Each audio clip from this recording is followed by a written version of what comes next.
All right, we're live. So, welcome to another Run Wild with Us. Ask us whatever you want. I'm Lisa Kastner. I am the founder and executive editor of Running Wild and RIZE presses. And we are here for you every Thursday at 5 p.m. Pacific time, 8 p.m. Eastern time. And we're here basically to answer any questions that you may have around publishing, around creative writing, around actually, it could be whatever you want. I don't care. Feel free. What you want to do is when you ask us a question, just go ahead, pop your question in the comments section. I will then repeat the question and then respond to it. So, with that, I want to thank everyone who is joining us today. Greatly appreciate it. I do have, actually, I have 3 topics that I would love to cover with you guys. That said, again, please feel free to go ahead and pop any questions that you have. And again, I will respond to them. So the first topic I want to cover is I'm really super excited. I am actually going to be appearing at the Diamond Valley Writers Guild on July 23rd at 9:30 a.m. Pacific time. And the topic that I'm going to be covering is around how to build your writing career. Now, the reason that this is significant is because I think a lot of writers, they underestimate themselves, right? So they start writing whatever it is that they're really into, and they play with it with their friends. They find different critique partners, but they never really necessarily approach the act of writing creatively in more of a career capacity. And they don't really do it with intent.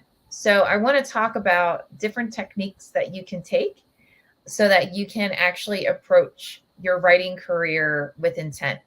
So if you're interested in attending, it's actually going to be completely virtual, all via Zoom. And you want to send an email to DV, as in Diamond Valley, writersguild@gmail.com. That's DV writersguild@gmail.com. And just let them know that you're interested in attending the Zoom class on how to build your creative writing career, and they will totally hook you up. Awesome. And with that, I want to say, hey, Peter, how you doing? Good, Lisa. How are you? What's new in your world? Anything cool? Not cool enough to talk about, unfortunately. I don't think we can hear you. Let me see. Or I can't hear you. You're not muted.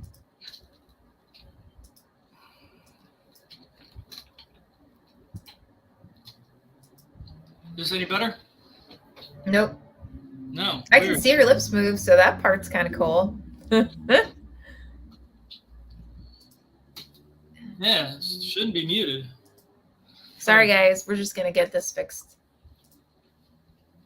Oh, you guys can hear him. Okay, so Holly, thank you for letting me know. Then it's all me. I don't know why I can't hear you. That's so bizarre. Can you guys hear me? I'm assuming you can. All right, that might be a bad assumption. Hold on. Why? Let's see. All right, well, it more so matters that they can hear you. Okay, and you can hear me. Okay, all right. Well, hey, whatever. I can read lips. So nothing new going on, Peter? No? Not really. Just getting through the book. The latest novel I'm working on. All right, let me see something. You can hear us both. I think it's because you're made of magic, Holly. Is this any better? Hold on, let me see if this does anything. All right. All right, can audio. Can you guys hear me? Fine. Yeah? All right, I can totally hear you now. So that was just really. Okay. I guess StreamYard just prefers my headphones to my laptop speakers. I don't know, whatever. Um. So anyway, so yeah, so I was just telling them about the workshop I'm going to be teaching at Diamond Valley Writers. So I think that'll be a lot of fun. Oh, cool. Okay, good. We can hear us both. I think, like I said, it'll be a lot of fun. I'm basically going to take techniques that I know from developing your career, um, a non-creative career, as well as my knowledge and experience in more creative realms as well. And part of it too is I think a lot of times, a lot of creative writers, they don't approach it with focus. So what I mean by that is, they don't decide up front like, okay, I want to be a mystery writer. They don't decide what their brand's going to be, right? And Right. in reality, for many of us, for our day jobs, we actually do that, right? We decide up front, like, okay, I want to be a university teacher because I want to do X, Y, and Z, right? So it's kind of providing that kind of framing, or it is providing that type of framing around a creative writing career.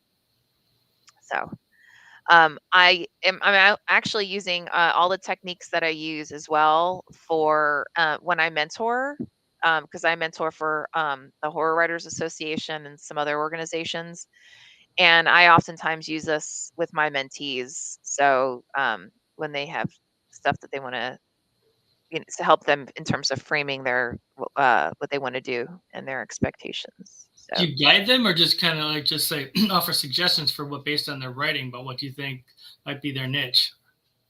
I have them tell me.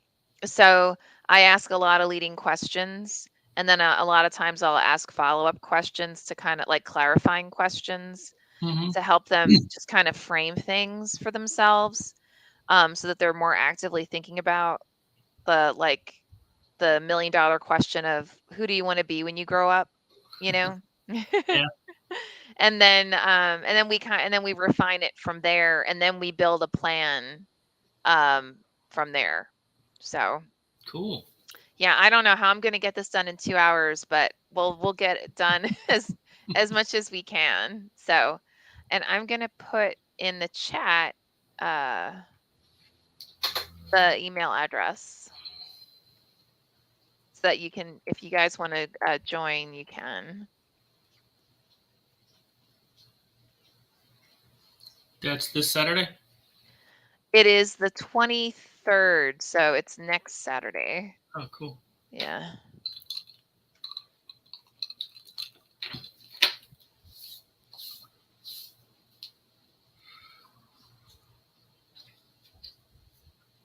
Yeah, I was really honored um when they asked me to speak at their organization, and they gave me my pick of topics to cover, and I just thought this is so rarely covered that it would be worth it. So Cool. Very cool. yeah. The other topic I thought we could cover, and Ben, I don't know, Ben, fabulous, Peter, I don't know what your experiences have been with going to conferences. Have you? And I know you spoke at a conference more recently. That's Um, a residency. Yeah. did you like take pitches and stuff, or did you talk like? I gave two talks. One was a talk about what's like being a editor at a small press. And I was with the another couple people from a different press, and I did a lecture on basically, how I got to where I am based on where I started. It was really cool. The students were really receptive. I'd love to do again. I can get you pictures if you like.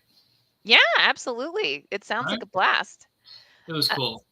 I actually last night went out to dinner with our agents. So for those who are watching who may not be aware, um, typically when we acquire a new story, we also get the licensing rights to it because we actually have the backing of a distributor that has a whole sales force. We have an agency that we work with, and they actually actively go out and pitch our stories to for TV shows and film and audiobook and games and cartoons and translation, you name it, right? So we can't do that unless we have the rights to do it.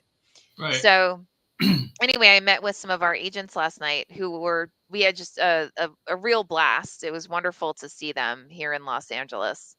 And we were actually talking about what it's like to go to conferences and some of the best experiences we've had and some of the ones that are a little bit more challenging. And a lot of it comes down to, I guess I call it like conference etiquette, if that makes sense. Hmm. Uh, What do you mean, conference etiquette? so, like, I was recently at a conference, and there were some people who realized I was staying on the same floor as they were in the hotel. So they would wait for me at or near the elevator, and it was it every time, like, I was coming close, it was, "Oh, do you mind if I ask you like a question?" Which then turned into like a half hour, if not longer, because it was like one question after another, and then it always, I can't, well, it typically then turned into them pitching whatever it is, and then some would then follow me onto the elevator and to wherever it was that I was supposed to be um, at that time. So that's what I mean by etiquette. Like, there's some stuff there's that you really want to do, right? And there's some stuff you really don't want to do. um, so I think a lot of times, um, and I'm gonna just full transparency, right? Like, I've been a writer since the you know late 90s, um yeah, like late 90s. And I don't know that I've done some of this stuff, but I know what it feels like, right? I totally understand. I completely get the need and the desire for not just attention, but to get validation, right? That, like, what you're doing it rocks. It sounds awesome. It sounds like something someone would pick up, especially if you have the gift to talk to somebody that either you admire or you've heard about, or maybe your friend talk to you about or whatever, right? It's like, wow, this is awesome. Mhm. um but, like, there's certain things that from the an editor's and actually an agent's side, um when we're invited to these conferences, usually what that really means is we are running around from, I want to say, 7 or 8 o'clock in the morning until a lot of times like 10 o'clock at night, because our dance card is jam packed, right? And I don't blame these conferences. Again, full disclosure, I used to be the president of Penn Writers, and we had one huge conference every year, right? And we would invite agents and editors. So I get it, you know. I totally understand. Like, you want to leverage these fabulous people because they have knowledge and experience that your attendees want. They want to understand. Right. But because of that, what that means is, they you don't really have any privacy from 7 a.m. until 9, 10 o'clock at night. And you're teaching workshops, you're taking pitches. Oftentimes you're asked to sit at you know uh, tables with specific attendees. One agent told me about, she went to a conference, and they housed they had every agent and editor share their hotel room with an author. Yeah. And she ended up having to ask to be put into a different location, right?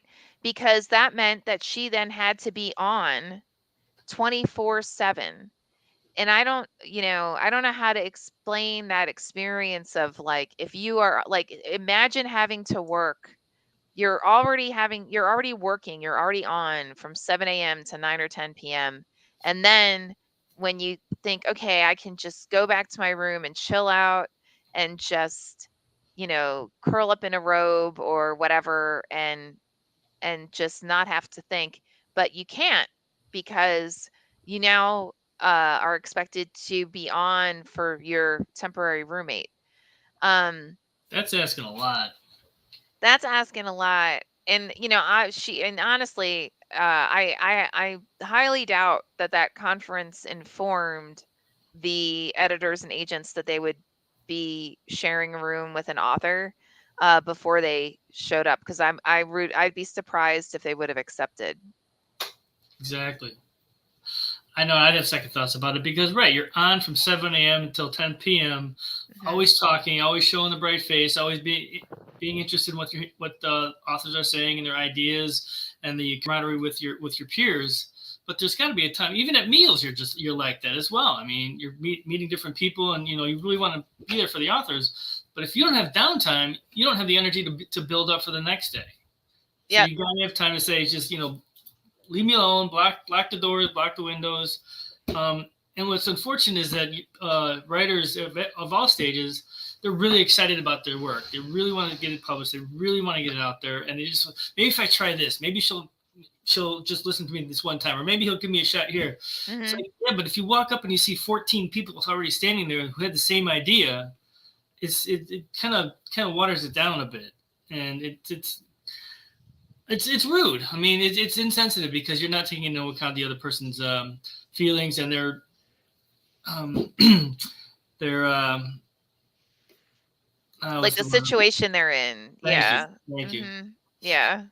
Well, and I mean, it would be very difficult to understand, because unless either you've been through it, or you've been through you've been in a similar situation. Because look, we all accept going to conferences because we want to talk to the writers, right? Hmm. We want Right. to interact with everyone. We may have a full catalog at the time, or maybe we're, because I know that I was there with a couple of agents at one conference, and someone smartly asked, um, how many books do you guys typically represent in a year? And one agent very openly said, honestly, I only take like 2 or 3 books a year, because he had multiple functions at his agency, which by the way is also very common, right? Hmm. So, but that was a really smart question, because I think it helped the attendees understand, like, oh, this isn't like a free for all, right? This isn't like I'm going to sit down with him, I'm going to pitch him, and then he's going to say, yes, absolutely, right? You'll get to understand that, he's there's a reason why he's only looking for specific types of stories. Right. So, Hmm. I think another big thing, know who, before you sit down with an agent or an editor, make sure you've already done some homework on them, right? Know what Exactly. Yep. Yeah, know what kind of list they already have, know if they've what kind of stories they already represent. I had a few people sit down with me at one conference, and I felt awful because they were pitching to me middle grade and like children's books. We don't do middle grade or children's books. Right. Not because we don't read middle grade or children's books, but it's because none of us have experience in editing those, and we don't have any in our list. Hmm. Um, we do have YA, and we do have what used to be called new adult, which now they just go back to calling it fiction. But um, but like, really be aware of that, because you know the no agent or editor gets a lot of gets excited at the idea of telling somebody no, right? Right. And you just feel awful, even when you tell them, like, flat out, like, hey, this is why we ended up this is why, it's because we don't represent it. It's still not a fun position to be in. Especially not face to face. No. Mm-mm.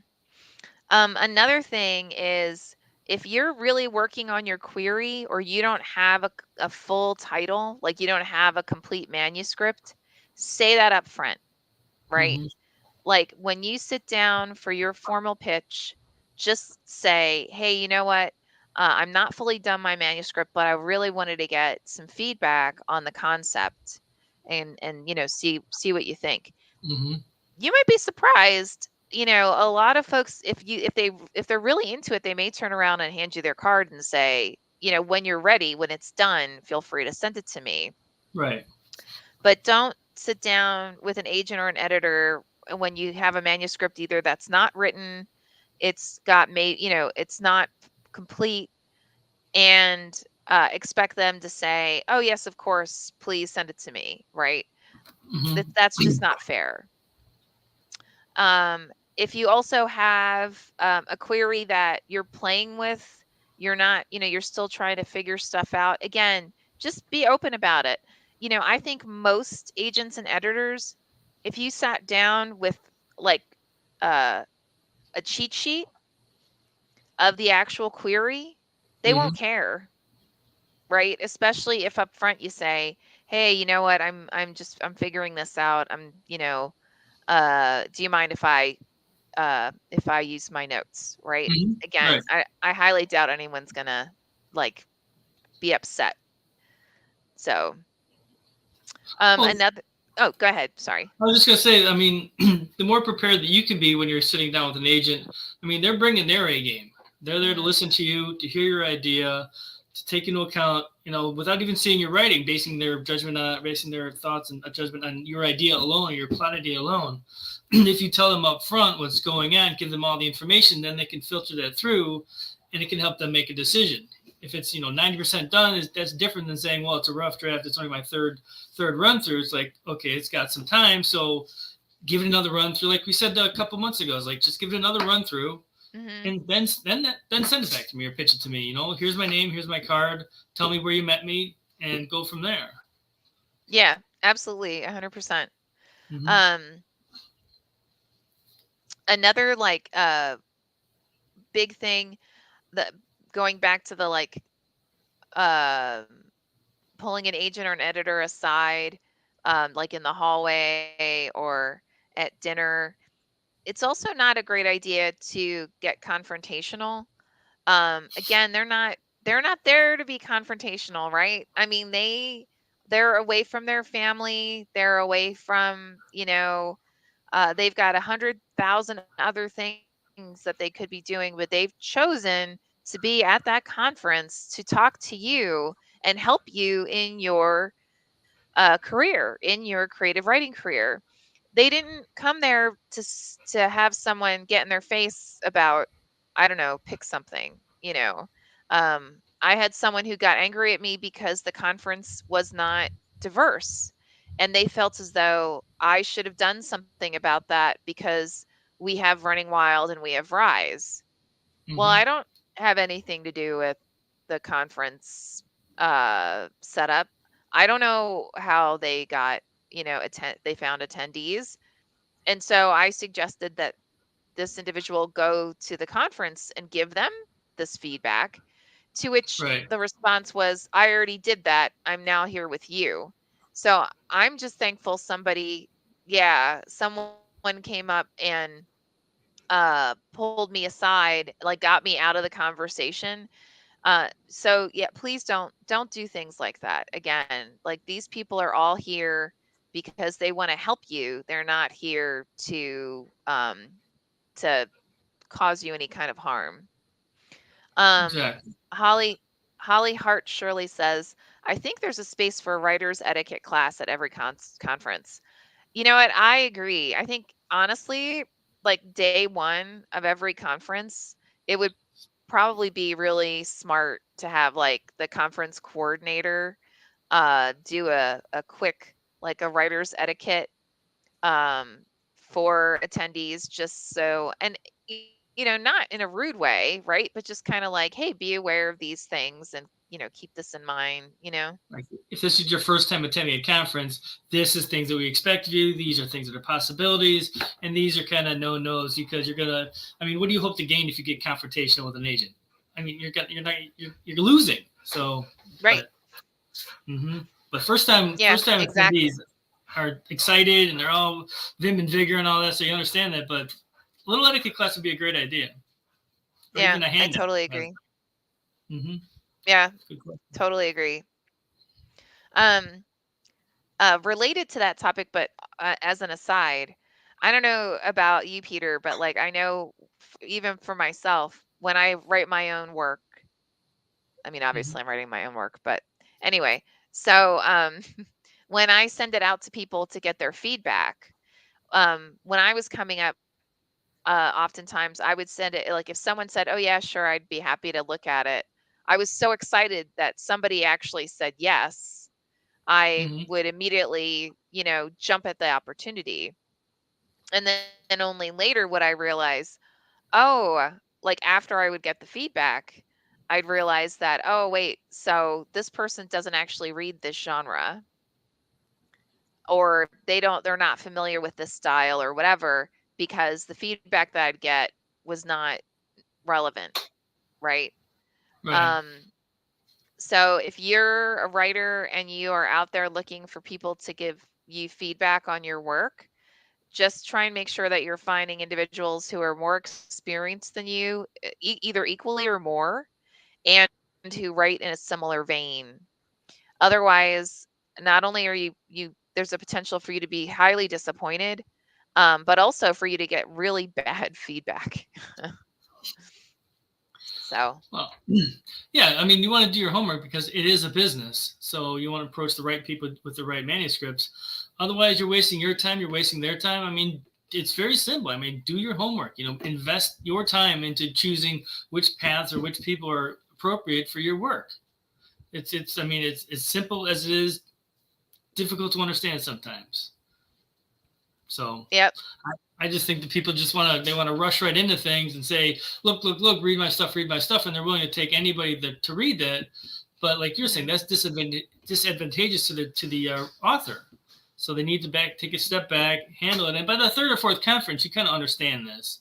It makes sense to you, so you know how things work, you know how the etiquette goes. So you take things in stride, but take the lead from people who've been to other conferences, so that you can act, not let's say just act appropriately according to what your expectations are for that conference, if that makes sense.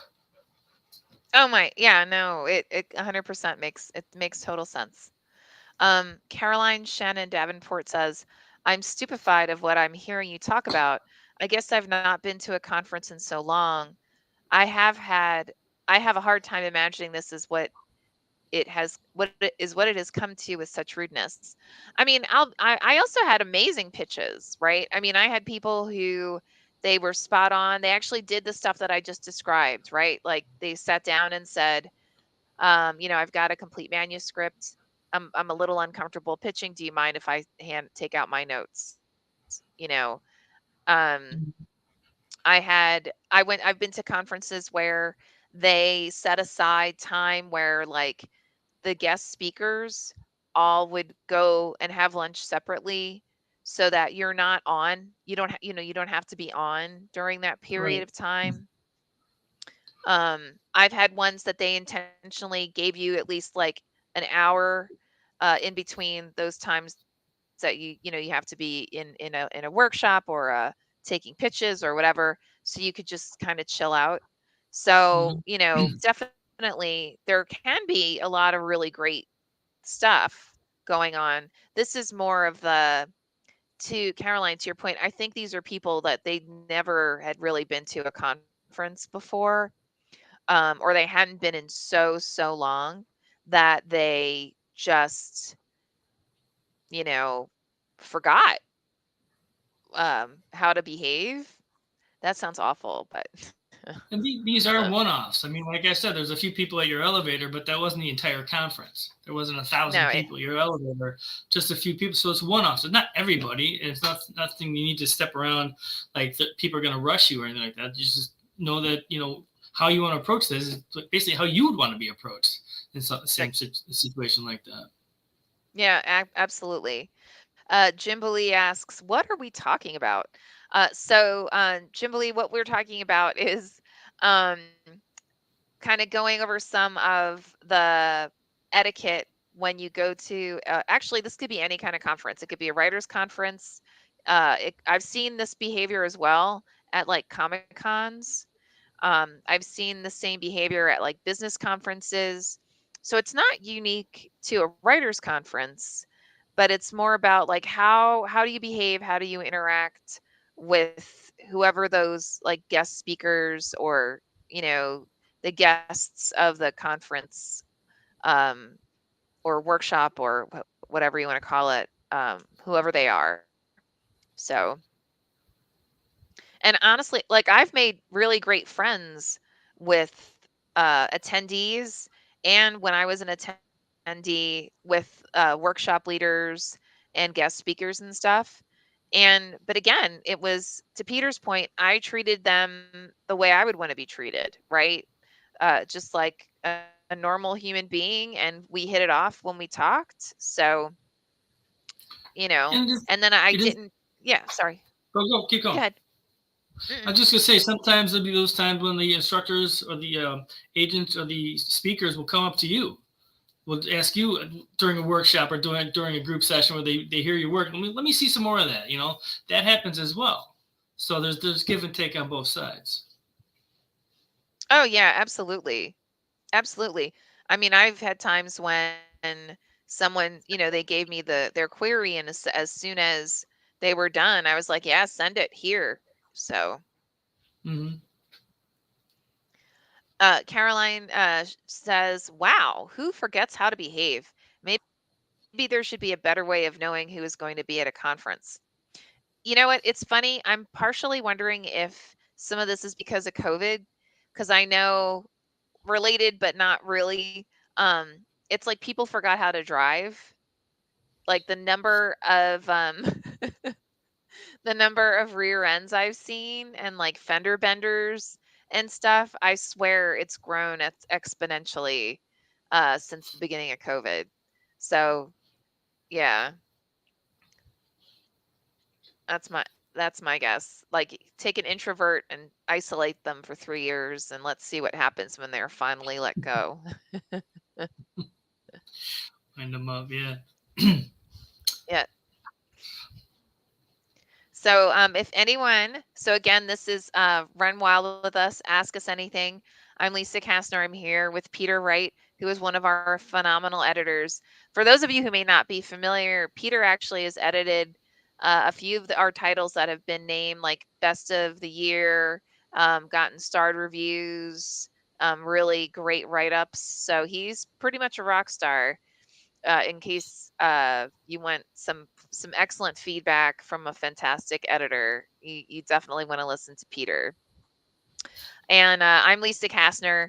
I'm the founder and executive editor. I'm just like a Jane of all trades. I do whatever the fill in the expletive needs to get done. And we're here with you every Thursday between 5 p.m. and 6 p.m. Pacific time, 8 p.m. and 9 p.m. Eastern time. And we answer whatever questions that you may have around writing in general, the business of writing, publishing, and actually whatever the heck you want. So when you have a question, just go ahead and toss it in the comments section, and I will do what we've been doing so far, which is I will repeat the question and then we'll respond to it. Holly Hart Shirley says, I teach etiquette, and it is no longer taught at home. Manners are generally on the decline. Yeah, I could see that. Hmm. I don't Yeah, know. boundaries are being crossed and people's personal space and all that, and we're hoping that calms down. But things are just really, really squirrely right now because of the pandemic and all the other silly stuff going on, just to put it lightly. Yeah, totally. Um, Caroline Shannon Davenport says, that be me driving. Haven't done a lot. Good point, but still no excuse. Yeah, I mean, yeah, I just think we all kind of need a refresher in general. And to Holly's point, that's a pretty good point. I could see the us doing some kind of refresher in general, and like how to behave in public. So, It's a golden rule, people. That's all it is. do they So teach etiquette classes anymore in school? Do you know, I Peter? I have no idea. It's been a couple years since I've been in high school, so Yeah, you and me both, man. No idea. I'm sorry, you were saying something. I was just gonna say that with the novel that I'm editing, I kind of took your advice to a certain extent.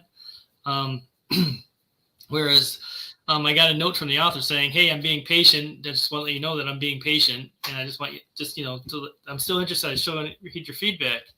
And I'm making progress through the book. It's actually smoothed out. It's gotten a lot better lately. So I gave him just a rundown, a synopsis of my thoughts so far. He gave him a couple comparisons to page 5 versus page 73 when he stopped trying and just really relaxed and started writing. I mean, his true self came out. His oh my god, his style came through with his writing. He got out of his own way basically, and it was a nice synopsis and it helped me to clarify my thoughts and give him some pointers. I'm gonna say tidbits, some pointers towards the second draft, so that he's working on stuff for the first half of the novel that needs to be cleaned up to begin with, whereas I'm still pushing through the rest of the novel.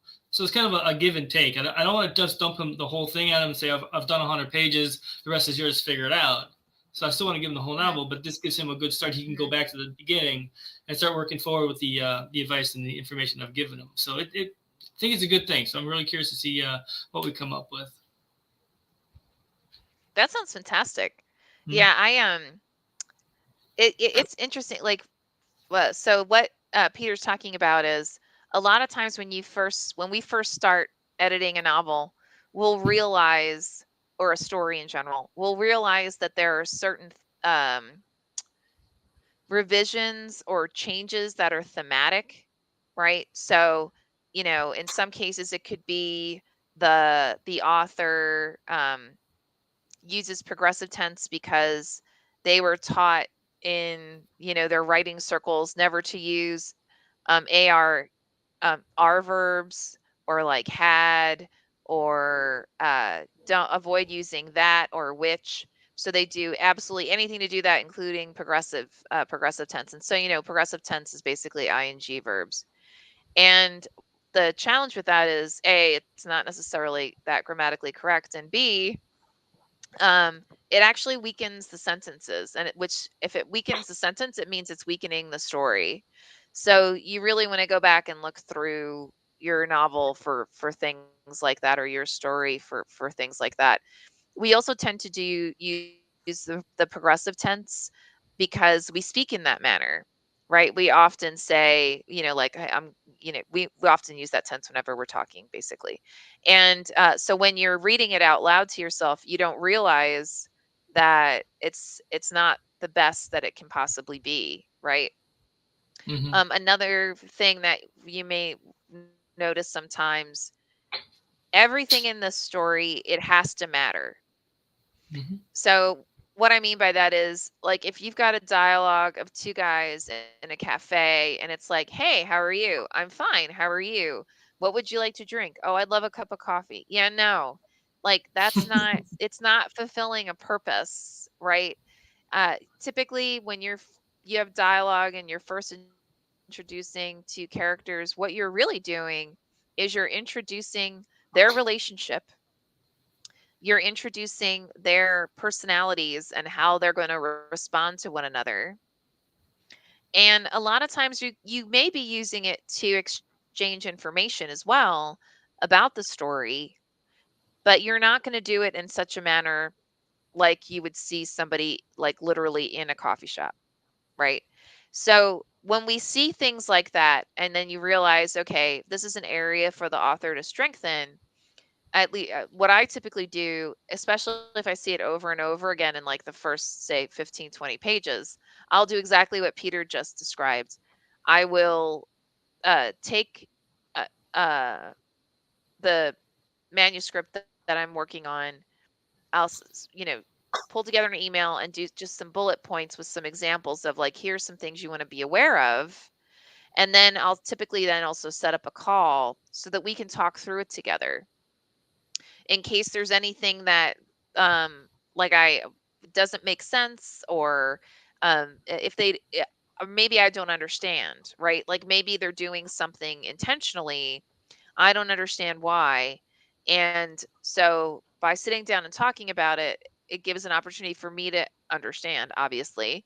And either A, I can help the author in the revision process to either leverage whatever techniques they're using more effectively, or help them in identifying when they're using those doing those things that actually weaken their writing.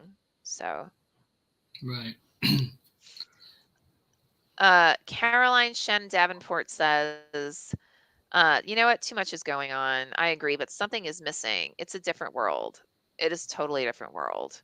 I am tired all the time. Let's just put it that way.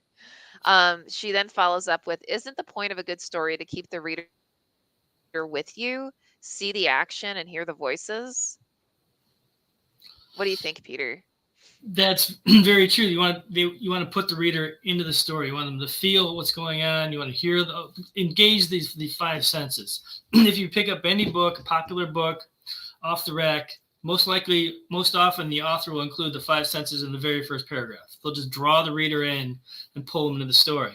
Now, that being said, what you do describe and how the dialogue does come across matters, because it's got to reverberate through the story. Now, analogy I like to use is kind of like a movie. You got those oh my god, what do they call the things that are what eggs, Easter eggs. They got Easter eggs in the Oh, different movies. okay. Exactly.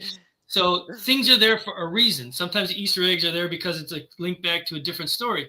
But what you're seeing is that every element of the story matters. The way the bookcase is designed, which books are in the bookcase, how a person walks down the street versus how a person describes that person walking down the street. You can convey feeling and character and attitude with just a few simple words. It's really cool. As long as you understand that everything can matter, you have a lot more power at your fingertips, because you have, this is going to matter. This isn't just a pair of glasses. This is the pair of glasses my grandfather had that I'm keeping, that I have to have. And then, oops, shit, I dropped it. Okay, that rings true. That gives a lot of different images, a lot of different emotions in that one aspect. So like, it's like pose. I forget the word. Everything matters for the unity of theory. Everything matters within the story, so that I'm repeating myself. No. It's No, just it's awesome. things are there for a reason, and you can just have a lot of fun playing with them.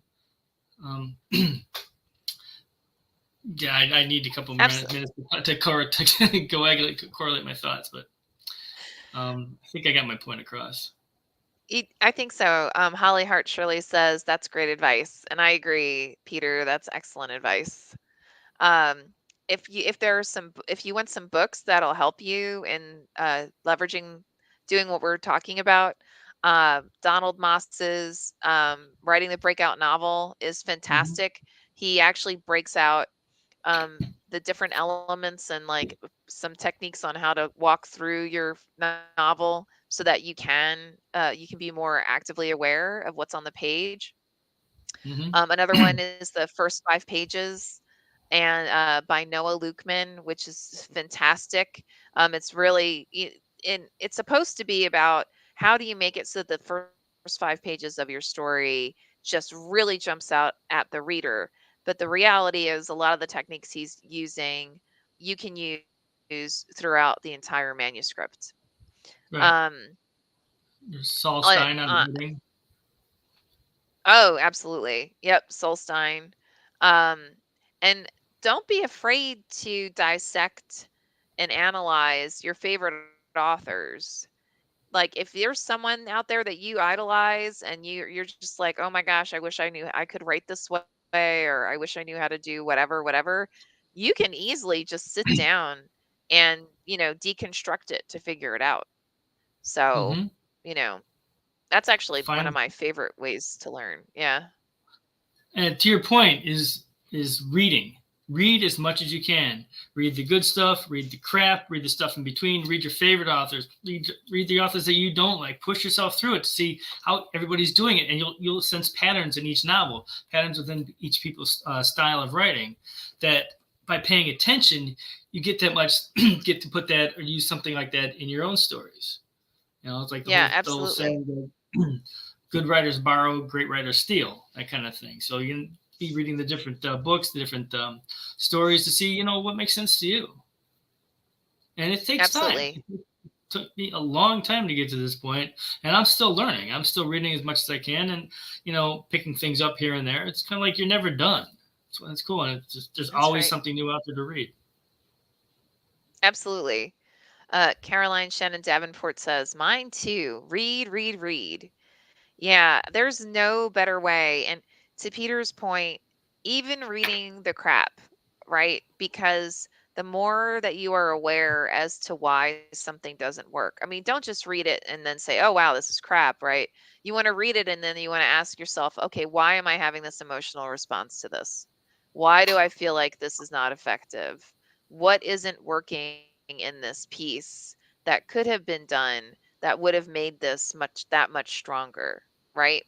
Because someone somewhere said, hey, this is pretty dang good, let's put it out there in the universe and get people to read it, right? Mm-hmm. That doesn't mean that they were right. That doesn't mean that you're right. It just means that they had a different perspective as to what made a great story. But you want to understand why, why you're having that response. Same thing when you find an excellent story, right? That's part of the deconstruction process. It's, analyzing the story arc. It's analyzing the story itself. It's analyzing the characters. Why are they effective? Why are they ineffective? It's analyzing, the scene to scene. What's the chapter? Why is it structured the way it is? Mm-hmm. Right. Um, it's all of it, and just asking yourself, why do I feel this is effective? Why is this not working for me? Right? What techniques in this are or not working? Right? Um, Exactly. what like for me, when I love complex structures. Mm-hmm. Me personally, it doesn't mean that's all we publish. It just means that it's something I enjoy, and that includes switching points of view, right? So and or even from like first person to third person, or omniscient to first, or whatever. As Well, long you as don't you know what just, you're doing. yes, right, you don't just do it, right? There's actually specific techniques that enable the story to be effective. Everything from how the chapters are transitioned, to how the chapters interrelate to one another, right? So and to Peter's point, you sit down and assess it and figure it out, you know. and there's advantages and disadvantages to each point of view. Like you can get a lot of internal information and emotion from first person that you wouldn't get from third person. But if you go close third, you lose out a little bit of first, but you pick up a lot of different other things because the narrator is talking, not just the main character. So when a book comes across with the first person main character and it really sings, that's Mhm. amazing. That's hard to do. Yeah, I Third totally person, agree. yeah. And now we've got Ben. Ben, Holy crap, man. Did you just decide to right on, like do a special appearance? right Yeah. on Oh, it's time, Ben. Thursday? This is Thursday. Whoa. Look at this crowd Yes, we have man. tonight. I couldn't miss that. Uh, for It is good all to be you here. watching, this is Ben, who's another one of our fantastic editors, who's also edited a bunch of stories that are just really have done incredibly well. and we are just blessed to have both Ben and Peter with us. So Caroline Shannon Davenport says, question: do you find when you write, both of you, well, now all three of us, do Ben you goes first. find all I was going to say that too. Ben goes first. Do you find all your own life and incident situations, people you have, that people you already know show up? So are you pulling from your own life, basically, is the question. So Ben, that's all you first, man. It's the defense, I told isn't it? Carolyn to go ahead and ask this question because I am unloaded. But I think you have to draw on the initial experience and the initial character, but it's also a chance to take that character and challenge them to be more than what you have experienced in life, and give them more options. Because if you only go by what you see of a character in real life, you're going to uh, limit the dimensions that character may have for the story. And fiction is a great tool. It's a great toy, and you can you can take that Play-Doh character and surprise yourself with them. It's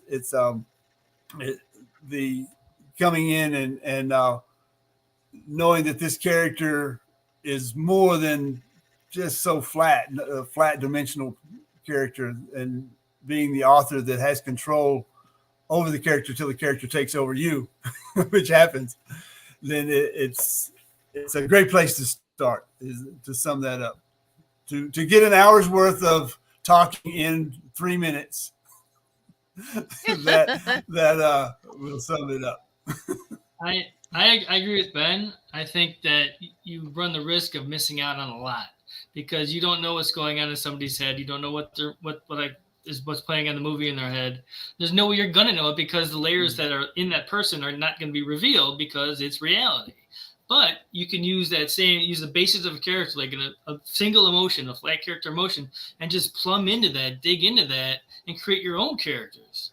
That way they're operating on what you want them to do as opposed to, how you think that this person would have responded.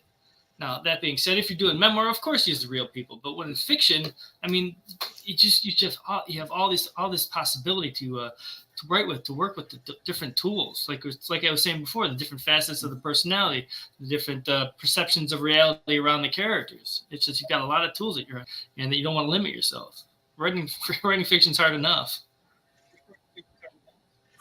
Yeah, and so Caroline follows up. I guess I meant using it as a jumping point, and a jumping off point. And I think the answer in summary is yes. I think we all do it, and not only from our own personal experiences, but especially, like, let's say if you need to write a character that has certain traits, and you know someone personally who has those traits, or it could even be like The Rock. Right? You're like, hey, I saw The Rock in this interview, and you seem like a really cool guy. And so you may leverage, or I might leverage his personality type as a starting point again for that character. Now, I'm not going to name him The Rock, right? And I'm obviously going to have a different name for the character, and anything that's written based on my own personal experience as a jumping off point. I'm not going to tell anybody. I'm not necessarily going to sit here and say, hey, did you know? Went through this. But, again, it'll be simply a launching point. Holly Hart, sure. Yeah, totally. It's their story. Holly Hart Shirley says, hey, Ben, it's about quality, not quantity tonight. If I were you, I'd feel slightly picked on, but I think you've earned it. So, yeah, I'm not sure if that's telling me to log off or not. It's about quality, Ben. You can leave. Nah, I don't think that was it. But I mean, if you want to go that way, then I guess that's all good. More fun. I was thinking back to the characters of sometimes I find myself not wanting to write about a character I don't like. And because you want to, I like this character, but sometimes you've got to have characters you don't like and that have traits you don't like. And the aspects of the dimensions that sometimes you don't like the people you love the most. And so that's what you can tap into and say, well, what about this situation don't I like? And that adds to the character and to the story. And or like what something yeah. Go ahead. Paul Newman, they said he was at the top of his game and he could pick any character that he wanted to play, and he decided on playing the character HUD in the movie HUD. And if you haven't seen it, you've got homework. I'm assigning homework, but just because the character was one of the most despicable characters he ever got to play, and it's not over the top despicable. It's very subtle and just kind of didn't care, and into himself and didn't care about others, and that had to be hard to write that kind of despicable character. But it's something to watch and look for, I think. I got a question. I mean, I'm familiar with the movie. I haven't watched it because it's quite old. But was there a certain factor or what? Was there something that HUD believed that enabled him to act that way? What he wanted was that strong enough that it would allow for his actions and his attitude. He had to have something pushing him, right? There's always a want. There's always a need. Yeah. And he was set to inherit the farm, and didn't want the sick cattle. Okay. Just sell them off. Don't kill them. Sell them off. And so the ethics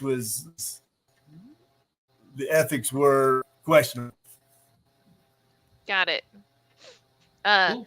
Melissa Eisenmeyer asks, do you guys just link to Amazon, or do you tell people to buy your books from independent bookstores? We tell them to buy from independent bookstores. And if you go to, we don't link to Amazon. I personally always purchase, unless I just can't find it at an independent bookseller. I'd say 90% of the time I'm purchasing from an indie bookseller. How about you guys? If you buy it from an indie bookseller, you're encouraging them to stay in business, obviously, but you're encouraging them to order more of our books, order more of Running Wild Press's books and Rize's books, because they know there's a demand for it. Right. Yeah. Yeah, that's an excellent point, actually. Yeah. So, Ben, what about you? What do you think? Well, and it's even to pull up the catalog at Running Wild Press. You're buying it through Running Wild Press's website, so that's still promoting the website and the indie publisher in this case. Mm-hmm. Yep, absolutely. So yeah, spread the wealth. I mean, independent bookstores and libraries can be like really centers of your community. So, the more that you actively frequent them, the better. But, exactly. Thank goodness they're still around. All right, guys, you've got right. Yeah. Thank goodness they're still around. Right. Honestly, my the Los Angeles County Library saved my tickets throughout COVID, because I was able to get audiobooks quite frequently, and I still do. Right. So it was fantastic. Holly Hart Shirley says Alabama Booksmith is a wonderful resource. All right, guys, you're in Alabama, you need to look up Alabama Booksmith. So don't forget that. There's Malaprops in Nashville. Nice. Yeah. Nashville, North Carolina. It's a great bookstore. Look for the blind dates. Okay. The blind date is a book. It's a book. Well, I would hope so. I assumed it. Employee has read that they really like, that they wrap in brown paper. Tell you kind of what it's about. There's no title, there's no author. They say it's a blind date. You don't know what you're going to get, but every one we get is fantastic. Oh, wow. Now Yeah, that's it's really cool. cool. That's cool. That's very cool. I love that concept. Yep. We've got Mysterious Galaxy, which is tremendous, and we also have Book Soup, which was also tremendous. So if you're in Los Angeles or San Diego, definitely look them up. Ben, what's near you? Oh, there's Terms of a bookshop down in Albuquerque on Rio Grande Boulevard. It's the the bookstore or something really generic, but it caters to local readers and writers, so you keep them in business. And Awesome. then there's readings at the It's a bookstores pretty also. place, Rio Grande Boulevard. Very cool. Well, I think we're at the end of our time. I want to thank everyone for all I your just got it. fantastic questions. Yeah, it's not my fault. You're the one who showed up late. So, so everyone who's watching, thank you so much for following us. We'd love to have your questions. If you are watching this and it is not Thursday and we're not live, it's not a big deal. Just go ahead and pop your questions in the chat.